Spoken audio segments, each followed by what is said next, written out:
discípulos de Cristo que al reino de los cielos le dieron su lealtad. Siervos que ante Él se postran. Padre, vamos a estudiar tu palabra,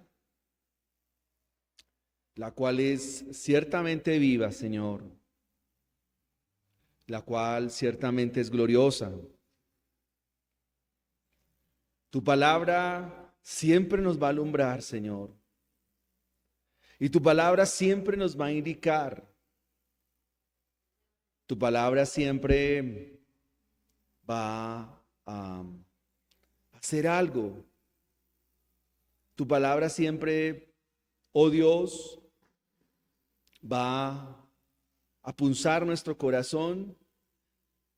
Y el mensaje de hoy, Señor, espero sea explicado con fidelidad, como tú lo señalaste allí a Juan, a Patmos, como me lo has indicado a mí, Señor, a través de estos días, Señor.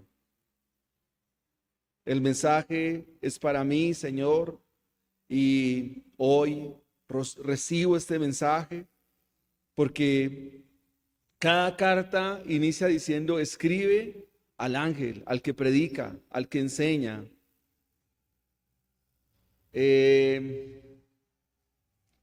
Luego dice a la iglesia: nos has dicho que tienes cosas contra nosotros.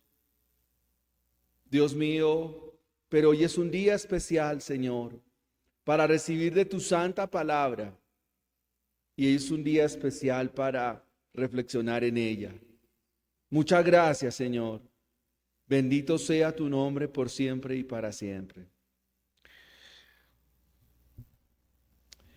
Mis hermanos, les invito que abramos la palabra del Señor en el libro de Apocalipsis y continuamos con la serie expositiva del libro y hoy llegamos al capítulo 3.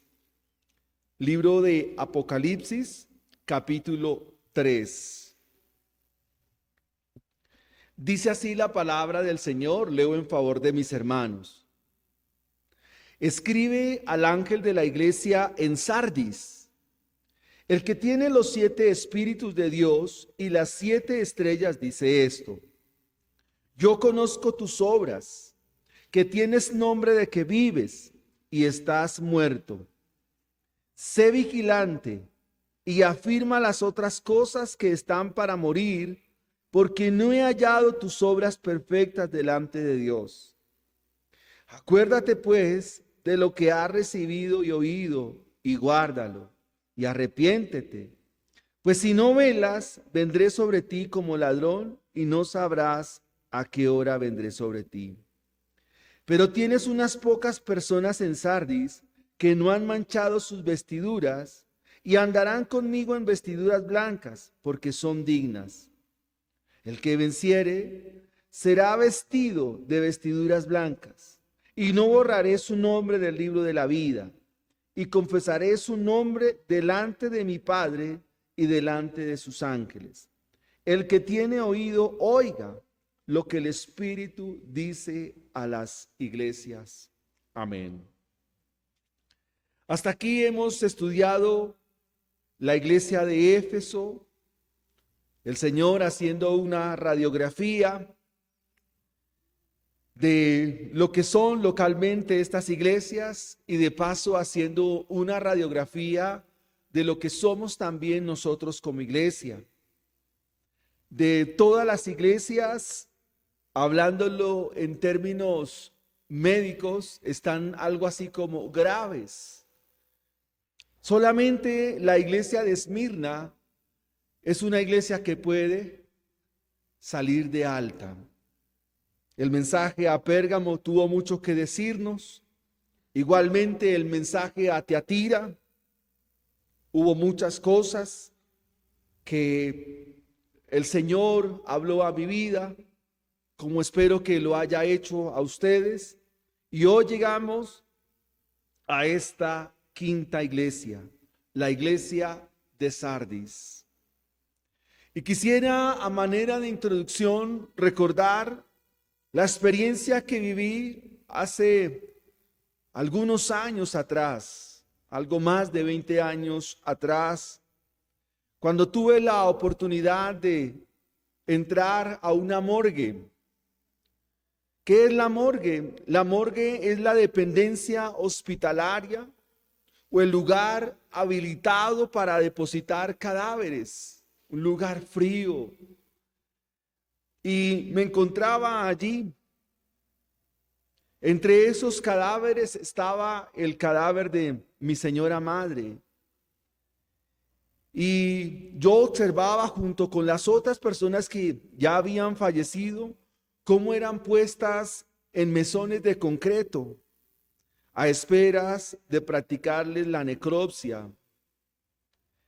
Me veía como un vivo en medio de esos muertos. Mientras observaba el cadáver de mi mamá, recordaba todo lo que ella había hecho en su vida. Imágenes de cómo hacía las cosas, de lo que nos decía. Pero ahora la condición era otra. La condición es que estaba muerta. ¿Y por qué estaba muerta? Porque el soplo de vida, el aliento de vida había salido de ella. El espíritu ya no estaba en ella. Lo que le daba vida ahora había desaparecido de ella.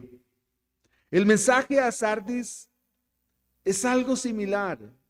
Es una iglesia con apariencia de que tiene vida, pero en realidad es una comunidad de muertos. Creyentes que ahora están en una morgue. Están en la morgue porque el aliento se les ha ido. Y si usted puede mirarnos y podemos mirarnos en esta mañana, esta es la realidad de nuestra iglesia Américas. Personas que dicen estar, pero no están. Y eso tiene que llevarnos a pensar en esta mañana. Hemos leído el capítulo 3 del verso 1 al verso 5. Son 6 versículos los que describen la iglesia de Sardis. Y quisiera que usted reflexionara sobre el título del sermón. Vivos en medio de una iglesia hecha morgue. Vivos en medio de una iglesia hecha morgue. ¿Cómo se presenta el Señor a esta iglesia que ahora es una morgue? ¿Cómo el Señor se presenta hoy a nosotros? En primera instancia, el versículo 1 nos dice: escribe al ángel de la iglesia en Sardis, el que tiene los 7 espíritus de Dios y las 7 estrellas, dice esto: el que tiene la plenitud del espíritu y a sus mensajeros. Así se presenta el Señor, o el primer encabezado: el que tiene la plenitud del espíritu y a sus mensajeros. ¿Por qué el Señor se presenta de esta manera a Sardis? Hemos dicho que cada mensaje a cada congregación local inicialmente es para el encargado de la iglesia. Llámese el que preside, llámese el anciano, llámese el pastor, el que sea. El Señor le dice: escríbele al ángel, al mensajero, al ángelo de la iglesia en Sardis. Lo primero que va el Señor a mencionar es que el que tiene los 7 espíritus de Dios. Hemos dicho que el 7 representa lo que es divino, lo que es completo, lo que es perfecto, lo que es total. Nos está diciendo el que tiene la plenitud del Espíritu. El Señor Jesucristo se presenta como el que tiene los 7 espíritus de Dios. la plenitud, la totalidad del Espíritu. No es que Dios tenga 7 espíritus, sino es una manera metafórica de describir lo que es la plenitud de Dios. La plenitud del Espíritu. ¿Y cuál es el papel del Espíritu de Cristo en su iglesia? ¿Qué papel juega el Espíritu de Dios en la vida de la iglesia?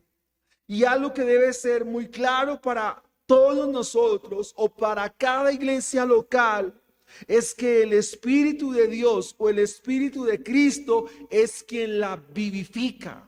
Por eso el Señor se presenta así, el que tiene los 7 espíritus, el que tiene la plenitud del Espíritu de Dios, dice así. Y es porque en cada iglesia es iglesia porque está y mora el Espíritu Santo.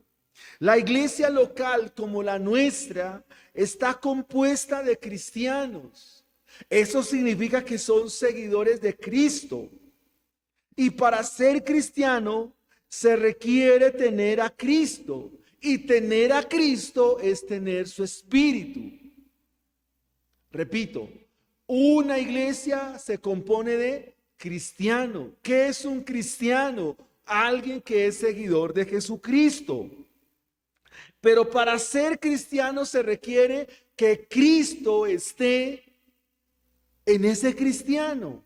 Y si Cristo está en ese cristiano, es porque en ese cristiano está el Espíritu Santo. Anote por favor al margen la siguiente cita. Romanos capítulo 8, versículo 9b al 11. El apóstol Pablo, clarificando la relación del Espíritu de Dios vinculado a la iglesia, dice esto: y si alguno, óigase bien, si alguno no tiene el Espíritu de Dios, no es de Cristo. Si alguno no tiene el Espíritu de Cristo, no es de Cristo, o sea, no es cristiano. Por más que esté aquí entre los cristianos. Luego dice: pero si el Espíritu de aquel que levantó de los muertos a Jesús mora en vosotros, el que le levantó de los muertos a Cristo Jesús, vivificará también vuestros cuerpos mortales por su Espíritu que mora entre vosotros. El apóstol está diciendo que el Espíritu de Dios es quien guía a la iglesia. Pero si alguno no tiene el Espíritu de Cristo, no es de Cristo, no es cristiano. Está muerto en sus delitos, está muerto en sus pecados. Puede imitar, puede levantar las manos, puede estar con nosotros, puede participar de las cosas de nosotros, pero no es de nosotros. Y esta es una escritura que encaja muy bien en lo que nos indica el pasaje.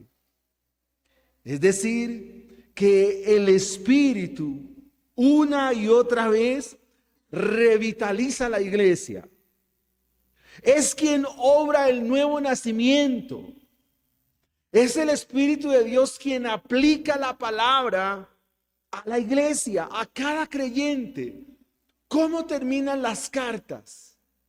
El que tiene oído, oiga lo que el Espíritu de Dios. Solo los que son guiados por el Espíritu escuchan la voz del Espíritu. Quienes no son del Espíritu, por más que le digan 10 veces, 20 veces, 30 veces, 1000 veces, 1,000,000 de veces, nunca va a escuchar porque no tiene el Espíritu de Dios. Por eso el Señor se presenta de esta manera. La iglesia es vivificada. El profeta Habacuc dice: aviva tu obra en medio de los tiempos. En medio de los tiempos, hazla conocer. Pero eso solo se da por la obra del Espíritu Santo. Eso se da por la obra del dulce, tierno, amoroso Espíritu de Dios en la vida de cada creyente. Ahora, ¿cuál es el elemento que usa el Espíritu para avivar su iglesia? La palabra. La palabra. Esto no funciona por ósmosis o por cosas místicas. No, mis hermanos, no funciona así.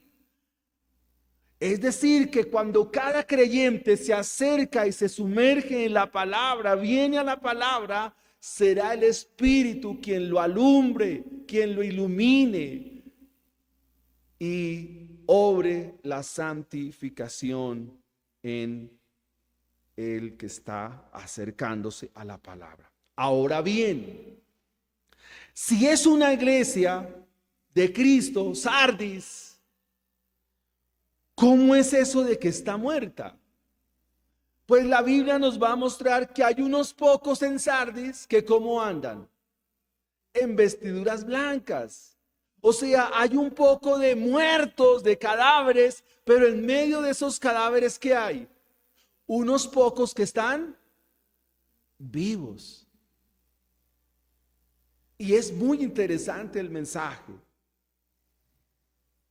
La realidad es que la iglesia local, como la nuestra, asisten personas que siguen muertas, que están muertas, hermanos. Por más que diga que tiene una Biblia, por más que esté entre nosotros, pero esa es una realidad, no solo de nuestra iglesia, de cualquier iglesia. Hay personas que están allí y siguen muertas. Es más, pueden predicar y pueden ser personas que estén muertas. Escuché el testimonio de un pastor y dice que se fue a dar una consejería porque lo comisionaron para ir a cierta iglesia y el personaje, pastor, llevaba 11 años pastoreando, entre comillas. Y cuando el pastor le pregunta acerca de su conversión, acerca de su vida, le dice: no, es que yo no creo nada de esto. Y le pregunta: ¿y por qué está pastoreando? Él dice: no, lo que pasa es que la gente me escucha, yo hablo bien y gozo de carisma, la gente me escucha de buena gana y pues yo todos los domingos vengo y les hablo. Pero yo no creo en esto. Yo no soy cristiano. Literalmente le dijo así al pastor. Es probable que eso pase entre nosotros. De hecho, tuve que preguntarle a mi Señor: Señor, ¿yo soy salvo? Porque puede ser la misma realidad. Ahora, esa es la realidad de toda la iglesia, cualquier creyente. Es probable que usted esté muerto. Porque es un acompañante, es un elemento que describe la historia de la redención. En la historia de la redención se ven las dos clases de personas a veces juntas. Cuando se habla de la iglesia como un redil, no solo en ese redil hay ovejas, también hay cabras. Mateo 25 dice que en aquel día, así como el pastor separa las ovejas de las cabras, así el Señor separará a los que son de Él, que se llaman los benditos del Padre, de los que no son benditos de su Padre. La Biblia nos habla de que en una casa hay utensilios. Unos se llaman vasos de gracia, vasos de misericordia, pero otros se llaman vasos de ira. La Biblia nos habla en las parábolas del reino, en Mateo 13 hacia adelante, nos habla de que hay trigo, pero también que hay cizaña. Esa es una realidad. No todos los creyentes, no todos los que están aquí, claro, todos son creyentes, La pregunta es en qué es lo que están creyendo. Porque el ser humano está hecho de espiritualidad y eso lo lleva a creer en algo. Los que están vivos creen en Cristo Jesús. Pero los que no creen en cualquier otra cosa, creen en sí mismo, creen en otros dioses. Y esto es muy importante. La otra realidad de estos creyentes que estaban vivos, de los cuales se nos describe en el versículo 4, esos pocos que tienes en Sardis, es que están dormidos, son pasivos, no disciernen, no saben cuál es su propósito, estériles, sin fruto e inactivos.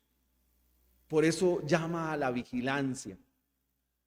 La otra manera como el Señor se presenta es el que tiene las 7 estrellas en su mano. Eso lo explicamos en el capítulo 1, pero hoy vale la pena volver a considerarlo. Hemos dicho que el 7 es totalidad. O sea, todos los pastores, ministros y mensajeros del Señor están descritos en esta expresión: el que tiene las 7 estrellas en su mano. ¿Y por qué el Señor menciona no solo que Él tiene la plenitud del Espíritu, sino que Él tiene a sus pastores o a sus ministros o a sus líderes o todo aquel que predica, todo aquel que enseña y expone la palabra, lo tiene en su mano? Por una razón, mis hermanos. Porque el mensajero de Cristo es quien entrega un mensaje. Y el mensaje debe ser un mensaje centrado en el Evangelio, centrado en Cristo, centrado en la palabra. Así que el predicador debe asegurarse que el mensaje realmente es un mensaje centrado en Cristo Jesús.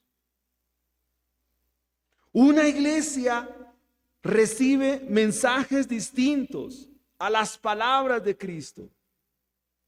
Si la iglesia recibe mensajes a la iglesia, palabras que no son del Evangelio, no se desprenden del Evangelio, no se desprenden de la Biblia en su contexto inmediato o en el contexto de las Escrituras, es una iglesia que entrará en decadencia. Es una iglesia que irá a la morgue. Cuando la iglesia recibe mensajes distintos a la palabra de Dios, es una iglesia que entra en coma y finalmente muere.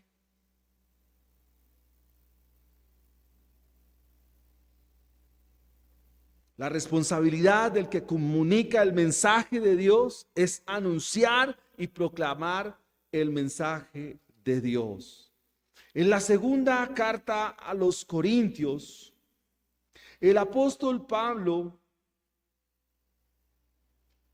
trazando esta misma idea, en el capítulo 2, versículo 17, dice esto: a Corinto habían llegado maestros itinerantes, pero eran maestros falsos. Y la iglesia comenzó a abrazar ese tipo de mensajes.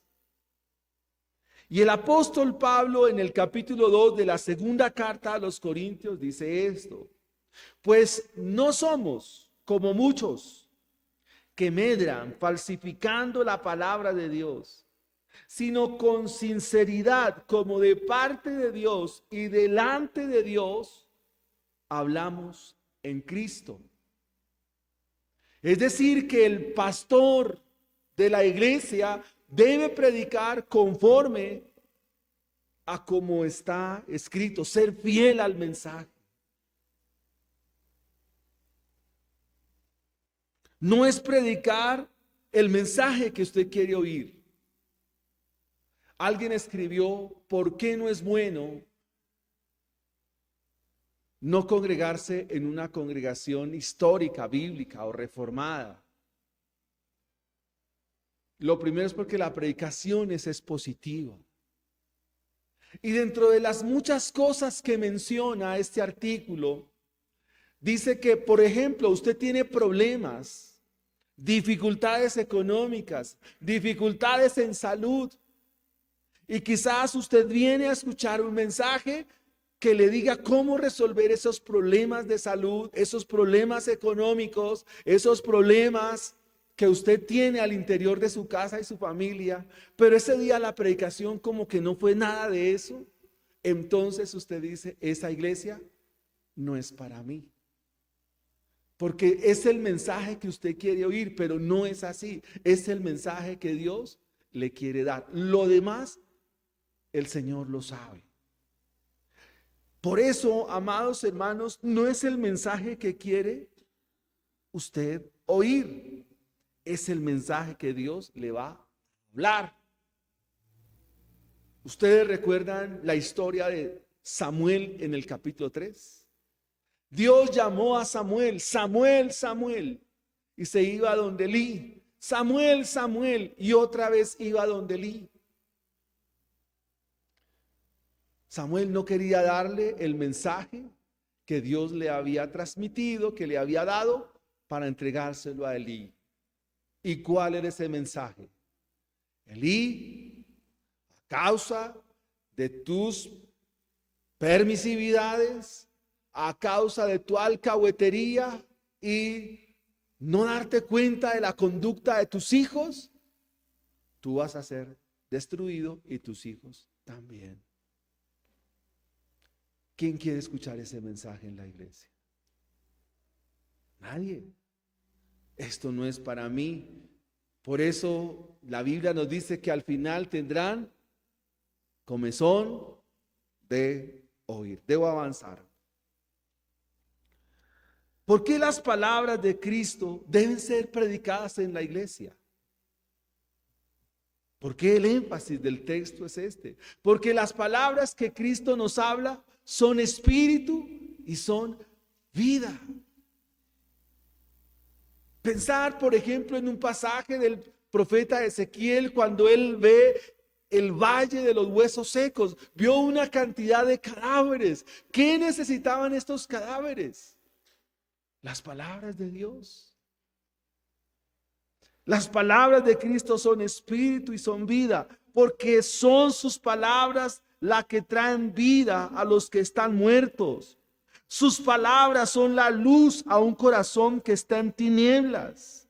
Cuando un creyente bebe de una fuente que no son las palabras de Cristo, es un creyente que entra en decadencia espiritual. Cuando los creyentes no escuchan la palabra, no escuchan el mensaje, son creyentes que entran en decadencia. ¿Por qué se viene a la iglesia? ¿Por qué tanto el énfasis de venir a la iglesia? Porque se escucha comunalmente la palabra del Señor. Siempre en el día del Señor convoca a su iglesia y convoca a su pueblo. ¿Para qué? Para que Dios sea oído, Dios sea escuchado y su iglesia pueda oír. Y los que son de Dios, las palabras de Dios oyen. Es un pecado terrible no congregarse, hermanos. Ustedes están aquí. Bendito sea el Señor por ustedes. Y les invito a que se tomen muy en serio el cuarto de los mandamientos que habla de la relación con Dios. Por eso asistimos a la iglesia, para escuchar el mensaje de Dios. Se ha hecho así históricamente, de tiempo a tiempo. Siempre el Señor convocó a su pueblo para que lo escuche. Siempre lo hizo el Señor así. Uno de los estribillos que más se repite en el Antiguo Testamento es: oye Israel, escucha, Jehová tu Dios dice así. Oye Israel, escucha, Jehová tu Dios habla. Oye Israel, escucha, Jehová tu Dios te dice. Es un estribillo que se repite algo más de 700 veces en el Antiguo Testamento. Cuando una iglesia bebe de una fuente que no son las palabras de Dios, no es una iglesia, es una secta. Es una secta, hermanos. Cuando una iglesia no bebe de la escritura, no bebe de la palabra de Dios como fuente, eso ya no es una iglesia. Eso es una secta. Una secta, mis hermanos. El mensaje en la iglesia carece de vida cuando el mensaje carece de Cristo. Una iglesia carece de vida cuando el mensaje carece de Cristo. Yo puedo darles consejos de cómo educar a sus hijos, de cómo tratarlos, pero como hablamos en esta mañana, son puros paliativos. Aquí no es terapia, aquí no es tratamientos, como 4 pasos para alcanzar el éxito, 5 pasos para arreglar mi hogar, la escalera para llevar a mis hijos a las metas que ellos quieren. No, hermanos, ese no es el mensaje. Cuando se escucha o nos exponemos a ese tipo de mensajes, estamos abrazando otras ideas. Y por supuesto, si son contrarias al evangelio, entonces ahí es donde comenzamos a decaer. Comenzamos a ir rumbo a la morgue. Por eso el Señor se presenta de esta manera. Yo conozco tus obras, dice el Señor, que tienen nombre de que vives. Pero, ¿cuál es la realidad? ¿Estás qué? Muerto. Y aquí la palabra muerto es la palabra necro. Por eso hablamos de necrofilia, necropsia. Están muertos.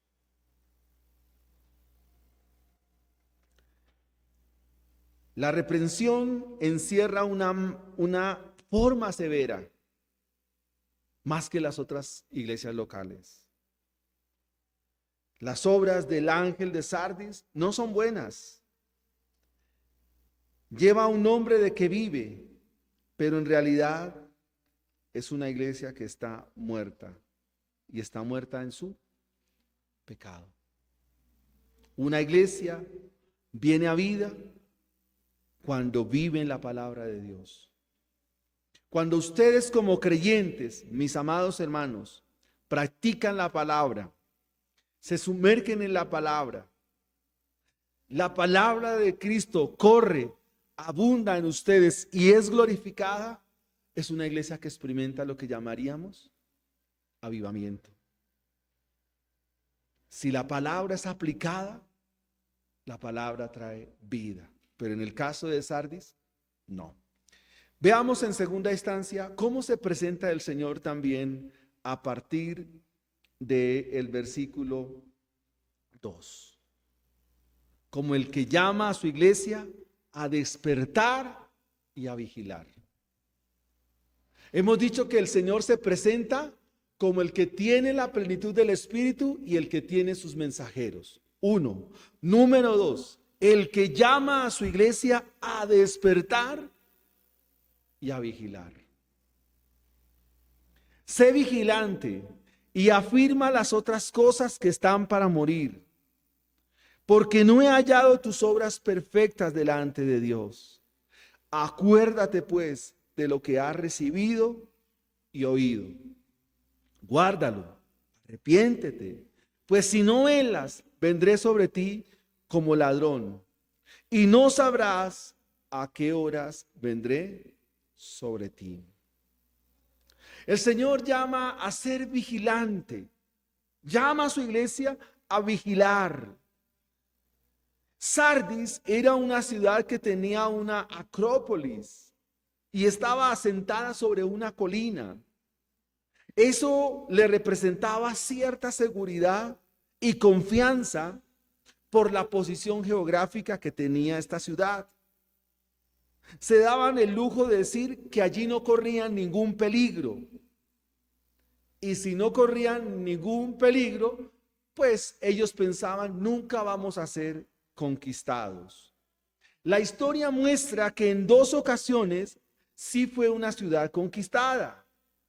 Esto porque los centinelas que les correspondía la vigilancia y el cuidado de la ciudad se descuidaron, se durmieron. Se durmieron en el punto donde la ciudad era vulnerable. Y este descuido los llevó a que la ciudad, cuando despertó, se encontró con el filo de la espada de mano de sus enemigos. Ellos recuerdan muy bien esa historia en Sardis. Y el Señor echa mano de eso que ellos tienen históricamente en sus mentes para decirle a su iglesia, sé vigilante. El Señor amonesta a vigilar. Y no es una sugerencia, no es un sentir, es un imperativo. ¿Qué dice el Señor? Sé vigilante, es una orden imperativa. Es una orden, es un mandato. No es negociable esto para ustedes, para mí. Está diciendo, hazte vigilante. ¿Para qué? Para que no seas destruido. Es decir, que estás llamado a tener todo el cuidado por tu vida espiritual. Estás llamado a tener todo el cuidado por tus disciplinas, por las disciplinas espirituales. Y aquí es una pregunta: ¿cómo vigilas? ¿Cómo cuidas tu vida espiritual? Llevando una vida de oración, llevando una vida devocional, llevando una vida de servicio, llevando una vida de obediencia. Pero esto debe ser fruto del Evangelio. Y si estas cosas están, pero no las hemos venido practicando, amados hermanos, entonces hay que hacer debida atención a lo que el Señor nos dice. Estas cosas que las sabemos, pero que no las hacemos, están por morir en nosotros. Es lo que dice el texto. Dice el versículo 2, sé vigilante, y afirma las otras cosas que están por morir. ¿Qué significa que están por morir? Que las cosas están graves. Las cosas no están bien, están graves. Ahora, la tendencia natural de un cristiano, ¿cuál es? Eso, dejar morir esto. ¿Cómo? No congregándose, no leyendo la Biblia, dejando de orar, no practicando la comunión entre los santos. Si se duerme, va a caer ¿en dónde? ¿Qué pasó con Sardis? Fue destruida, fue conquistada por mano de sus enemigos. Entonces, igualmente, la vida cristiana será liviana, será superficial y terminaremos en la morgue. Recuerde el título del sermón: vivos en medio de una iglesia hecha morgue. Afirma las otras cosas que están por morir. Hay que recordar el Evangelio. El Evangelio se olvida con mucha facilidad. Se olvida de los compromisos que tenemos. Nos olvidamos de las palabras de Cristo.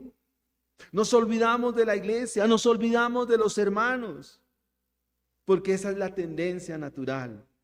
El Señor Jesucristo dice en el versículo 3, acuérdate, haga memoria, pues de lo que has recibido, acuérdate pues de lo que has recibido y oído, y guárdalo y arrepiéntete.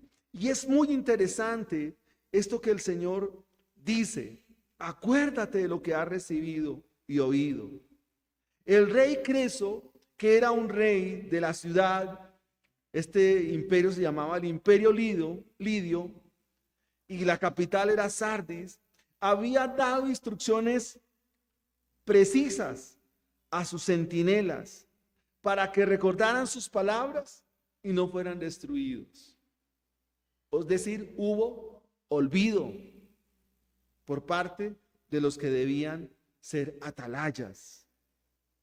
Y el Señor mismo le refresca la memoria a los creyentes en Sardis, y hoy nos refresca la memoria a nosotros para recordarnos que no hay que dormir, que no podemos seguir en letargo, en adormecimiento, que no podemos darnos el lujo, sino que lo que hemos recibido, dice el versículo 3, lo que hemos oído, ¿qué hemos oído? ¿Qué hemos recibido? El Evangelio, las palabras de Cristo, debemos guardarlas.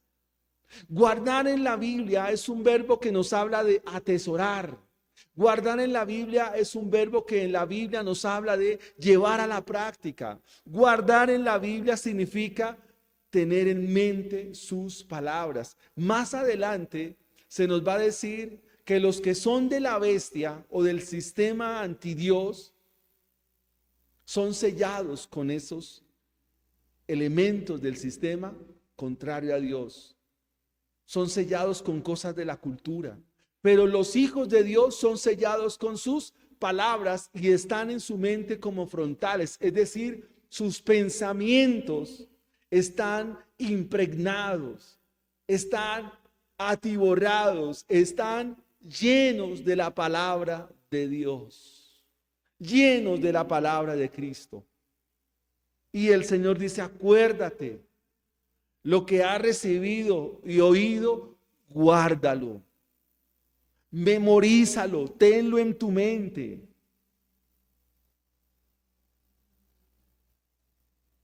Y viene la contraprestación así: si no hacemos eso, si no, dice, pues si no velas, o sea, si no estás pendiente de tu vida espiritual, si no cuidas tu vida espiritual, vendré sobre ti como ladrón y no sabrás a qué hora vendré sobre ti. Esa expresión habla de juicio, habla de destrucción, habla de que final no va más. A ustedes que les gusta el fútbol, hay un comentarista que cuando terminaba el partido decía: final no va más. Porque lo que pasó acá es que la ciudad, Sardis, se descuidaron, durmiendo, todos durmiendo. Los ciudadanos, los que debían vigilar, durmiendo. ¿Y qué vino? Destrucción. ¿Estamos entendiendo el mensaje, hermanos? Hay que vigilar. Hay que seguir adelante. Afirma las cosas que están por morir, dice el Señor: guárdalas, atesóralas, recíbelas. Vendré a ti como ladrón en la noche. Expresión de juicio. Es una expresión que se usa para hablar de la venida del Señor. Por allá en el Evangelio de Mateo, capítulo 24. ¿Y qué va a pasar cuando el Señor venga? Claro, será un gozo para quién, para sus hijos, para su iglesia. Pero ¿qué pasará con los que no han creído? Juicio, destrucción. Cristo está llamando al arrepentimiento, hermanos. Cristo nos está diciendo hoy: arrepiéntete de eso.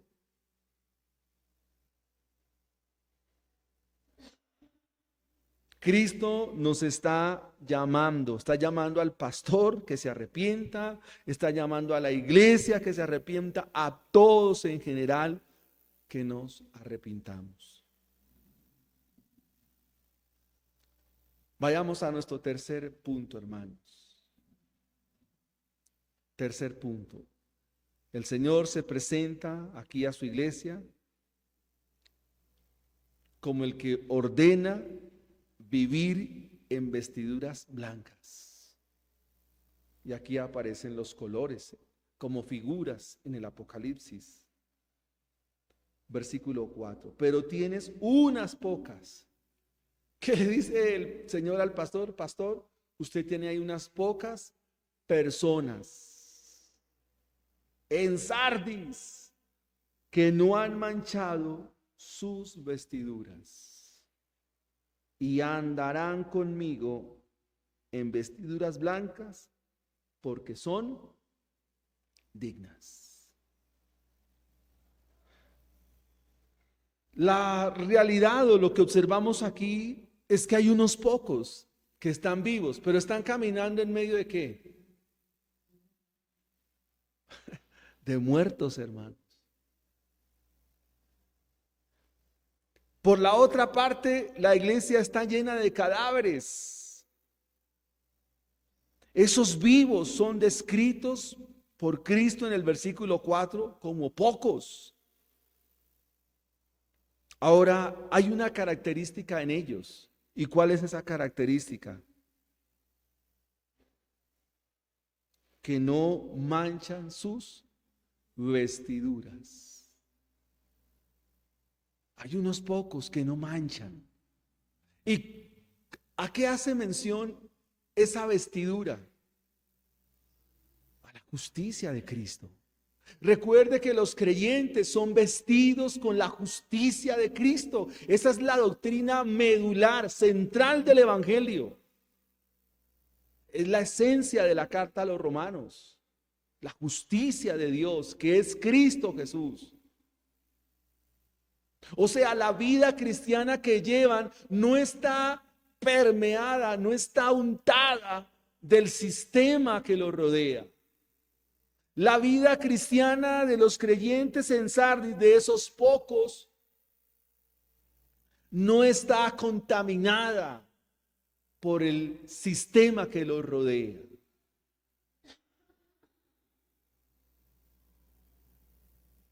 Escuchaba una ilustración de la película que se llama El regreso de los muertos vivientes. Es una película donde se levantan una serie de muertos, se levantan de la tierra y todos comienzan a caminar. Pero en ese lugar hay personas que sí no son muertos, son vivos. Pero para que los muertos los muertos vivientes no se los coman, no los devoren, ellos se visten, se maquillan como si fueran muertos vivientes. De esa manera sobreviven. Hay mucho cristiano que aunque es cristiano, aparenta ser muerto. Vive como muerto. Practica las cosas de muerto. ¿Y todo esto para qué? Para que los otros no los devoren. Se mimetizan para que no tengan problemas, para que sean aceptados. Se vuelven como ellos para que no los devoren, para no ser incómodos. Y el Señor dice, no. Como alguien diría, se vuelven cristianos de la secreta.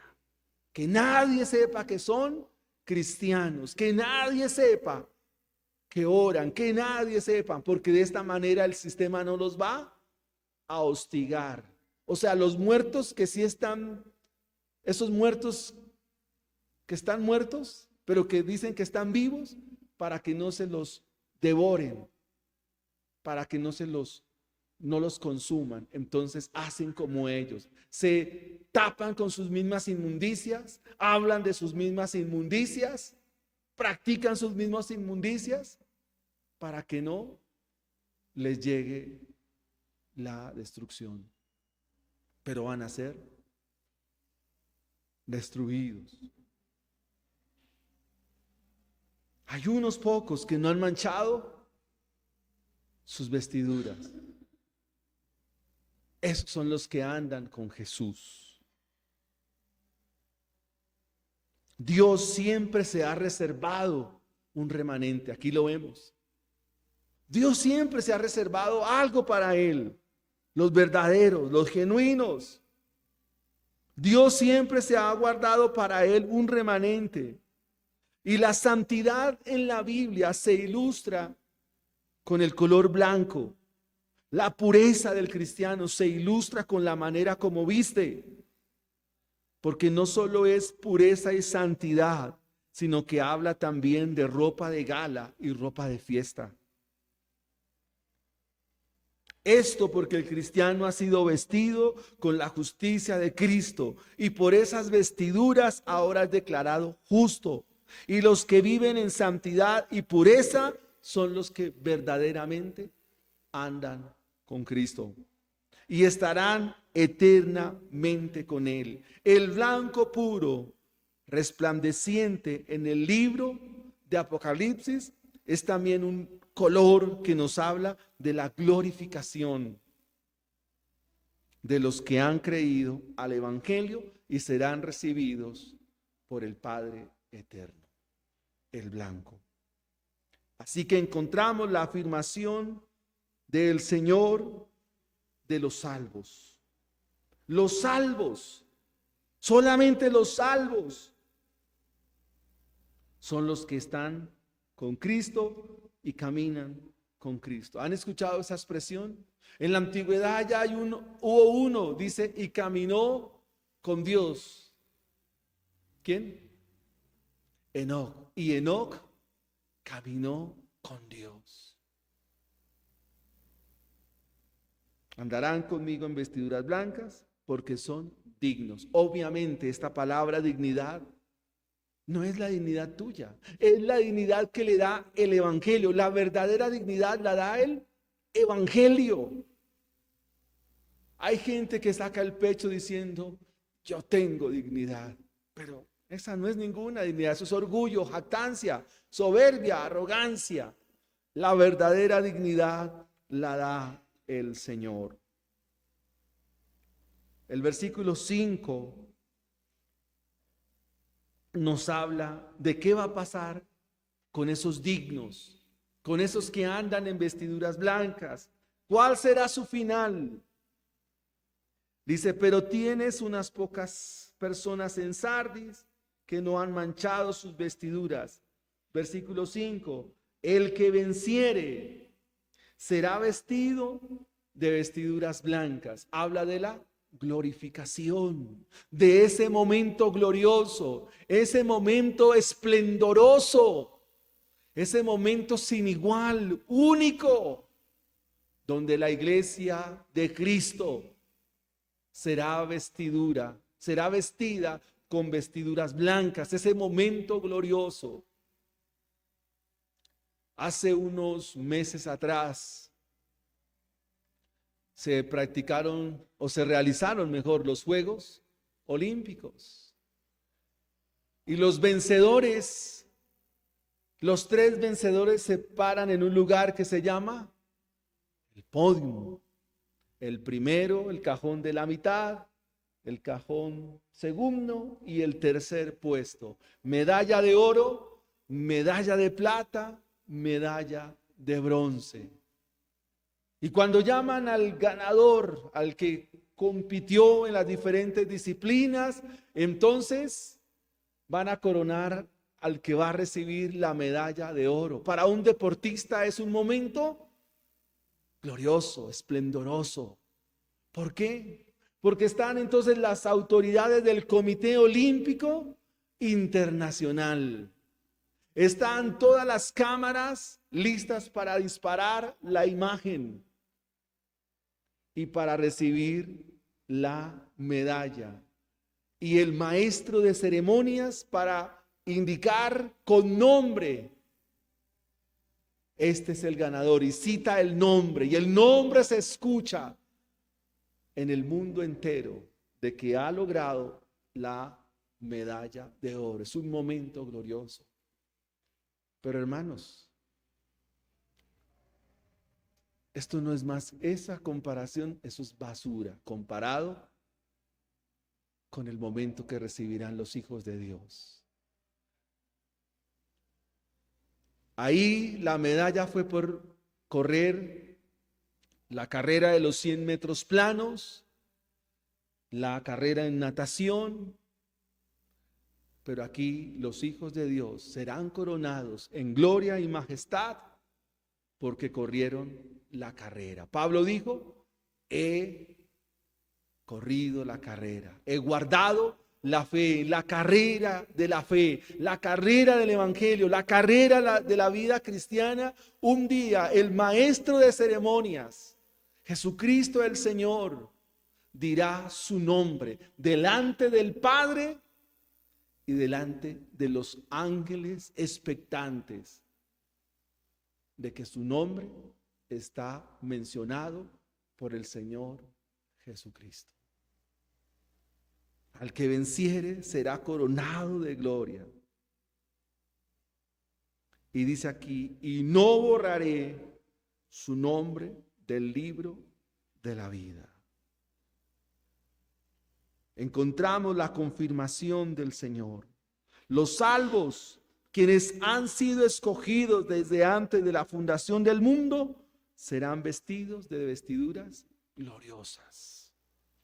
Efesios 1:4 nos dice que el Señor nos escogió desde antes de la fundación del mundo para santidad, para ser santos y sin mancha delante de Él. Mateo 5:8 nos dice, bienaventurados los limpios de corazón, porque ellos verán a Dios.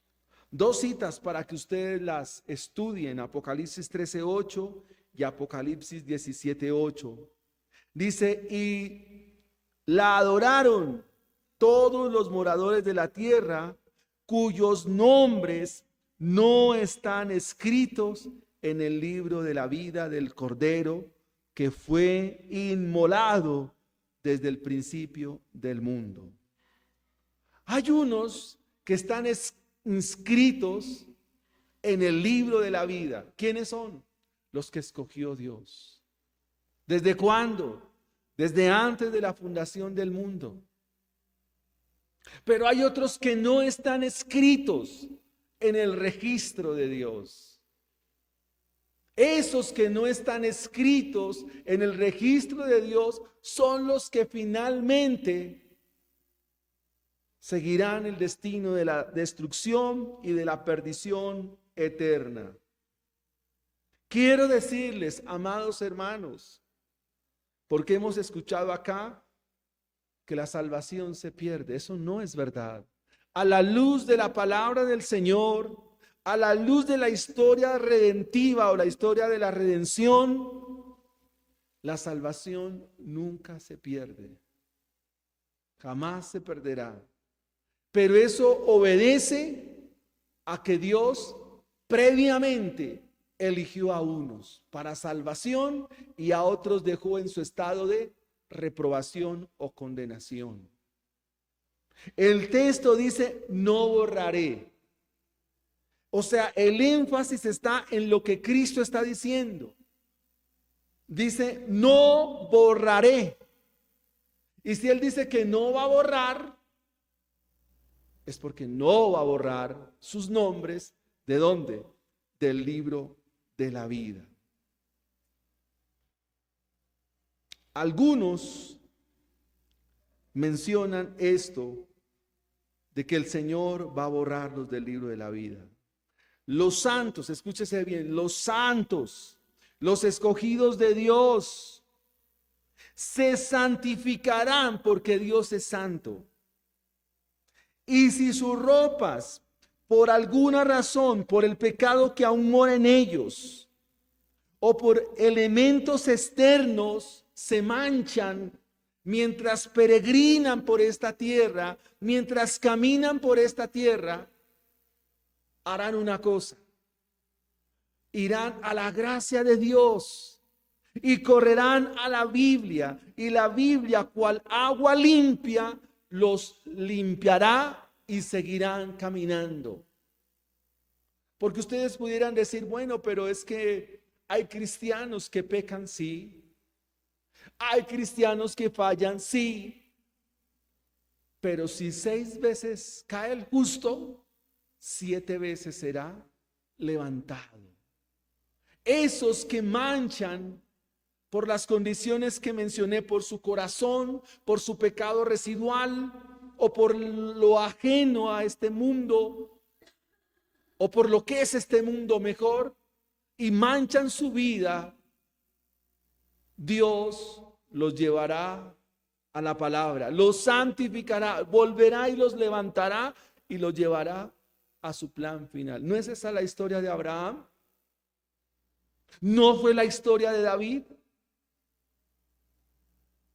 ¿No fue esa la historia de Pedro? Tenemos muchos casos de hombres escogidos por Dios que fallaron, pero al final vendrán en arrepentimiento y un día gozarán de los deleites eternos de Cristo. Terminemos, amados hermanos, con esta última parte, que es el libro de la vida. ¿Se han preguntado alguna vez qué es el libro de la vida?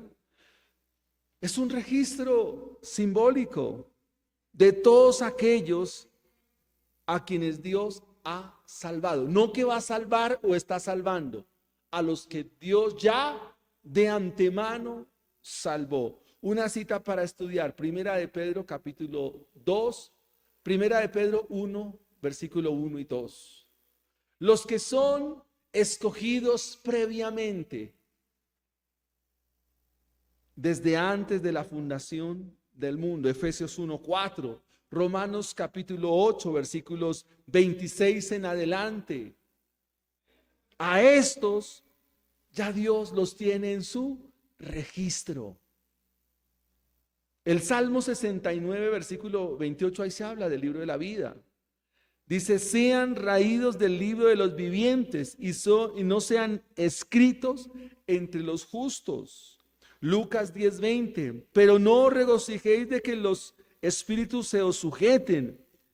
Regocíjense de que vuestros nombres estén escritos en los cielos. Es una forma simbólica de conocer, o mejor, de cómo Dios tiene el registro de los salvos. Los victoriosos, los perseverantes en Cristo serán conducidos triunfalmente a la victoria final. Todos ellos perseverarán por una razón, porque Dios los ha capacitado para vivir con Él, para vivir con Cristo, vivir en santidad y llegar a la meta. Y aquí hay una cita que nunca la había considerado desde esta perspectiva. Filipenses 4:13. ¿Qué dice? Todo lo puedo en Cristo que me fortalece. Los que perseveran y vencen serán confesados por Cristo mismo y con nombre propio delante del Padre, delante de los ángeles. Cuando allá se pase lista, a mi nombre yo feliz responderé. ¿Y cómo termina el mensaje a Sardis? El que tiene oído, oiga. Solo los que son de Dios oyen las palabras de Dios. Los que no, están muertos. Son cadáveres. Están en la morgue.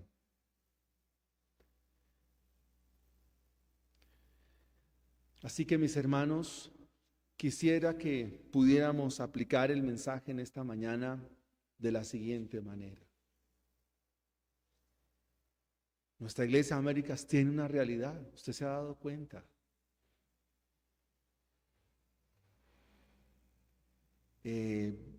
Mirando la membresía, somos 38 personas, pero realmente no están. Por las razones que solo Dios conoce. Y toca tomar decisiones.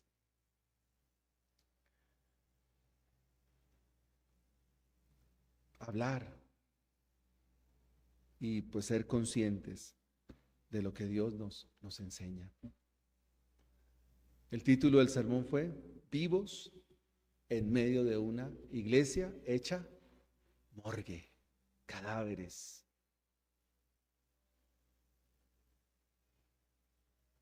Hay muchas cosas por las cuales orar. Vamos a ponernos en pie y vamos a orar al Señor.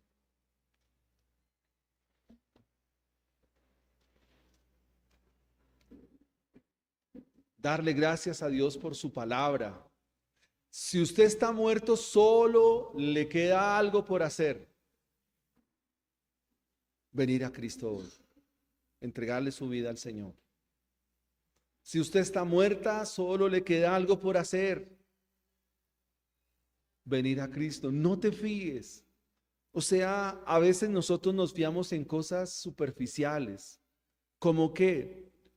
Como de pronto creer que ha asistido a la iglesia por mucho tiempo. Eso no sirve de nada. Aún usted dice, yo he sido bautizado. Eso tampoco sirve. Tocar un instrumento musical, eso no sirve. Ser hijo de padres cristianos tampoco sirve. Estar aquí tampoco sirve. ¿Qué sirve? Confiar en Cristo, que Él murió en la cruz por nuestros pecados. Y que si estaba haciendo cosas de muertos, es porque eso es lo que hacen los muertos. ¿Qué hace un muerto? Un muerto no hace nada. ¿O cuál es la condición de un muerto? Uno, día a día se descompone, se pudre, y su olor es un olor nauseabundo. Eso hace un muerto. Y si está muerto en delitos y pecados, pues esa es la condición. A menos que el Señor lo traiga a la vida, por su evangelio, por su palabra y la obra de su Espíritu. De lo contrario, seguirá en muerte. Como diría un pastor también, solo es mortecino delante, carne que se descompone, carne deshecha, que un día se hará polvo.